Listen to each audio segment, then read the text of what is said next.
Hello mga kamami! So for today's video is magagawa tayo ng gawain sa bahay. So unang-una is maglalaba tayo. Today is Monday pero maglalaba tayo kasi maganda naman ang panahon. So habang naglalaba ako is natutulog naman yung anak ko. So marami tayong pwedeng gawin. Unang-una na dyan is naglilinis ako ng bote at saka nag-i-sterilize na din. So habang nag-i-sterilize ako, pinagpatuloy ko ang aking paglilinis guys. So magmamap tayo. Kung kanina nagwawalis, ngayon naman is magmamap naman tayo. Pag nanay ka na talaga, magiging multitasking ka na talaga guys. So sobrang nakaka-relate na talaga ako sa mga nanay. At saka sobrang naiintindihan ko na talaga since nararanasan ko na rin maging nanay ngayon. So sobrang mahirap pero... So nagising na si baby. And then tinatry ko pa rin siyang patulogan ulit baka sakali. Pero hindi na talaga siya natulog at saka kinuha ko na lang talaga siya. At habang nasa crib siya ay pinagpapatuloy ko naman yung mga gawain ko. So good for Althea is minsan hindi talaga siya nagwawala pagkagising. So pwede siyang ilapag mo lang siya sa crib, maglalagyan mo lang siya ng laruan or patugtugin mo lang yung mga laruan niya.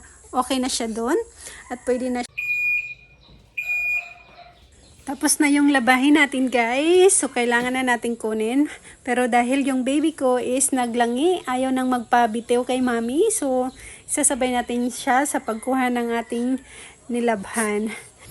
So ito lang yung kagandahan guys sa auto washing. Kasi mag-alarm lang siya pagkatapos na. So after nun is after kong magsampay, ito naman yung aking pinagkakaabalahan. So nilalagyan ko ng tubig yung mga dede ni baby at saka naglalagay na rin ako ng mga gatas doon sa kanyang lagayan para pag sakali mang kailangan ko is isahan maglalagay na lang ako. So yun na guys. So after nun is pinapakain ko naman si baby. So dapat ang papakain ko dito is patatas pero dahil nagkulang ako sa oras kaya naging saging na lang yung lunch niya. Pero okay rin naman kasi mas maganda din yung itatry din naman natin yung iba sa kanya. So pagka kinahaponan yan is patatas naman yung pinapakain ko sa kanya.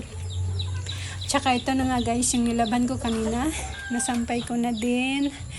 Tsaka pagka naman naka-dryer naman siya so konti na lang is matutuyo na din siya. So after naman yun, syempre pagkatapos mong maglaba, another 2 PE na naman. So yan talaga ang buhay ng housewife. Yan lang, paikot-ikot lang yung gawain, maglilinis, maglalaba, magtutupi, magluluto. So ganyan lang talaga guys. So alam nyo na rin naman na yun. So, yeah, super busy pero sobrang gustong-gusto ko rin naman yung ginagawa ko kasi ito talaga yung pangarap ko. So, ayan naman yung aking baby. So, tapos na rin siyang kumain nito. Thank you for watching!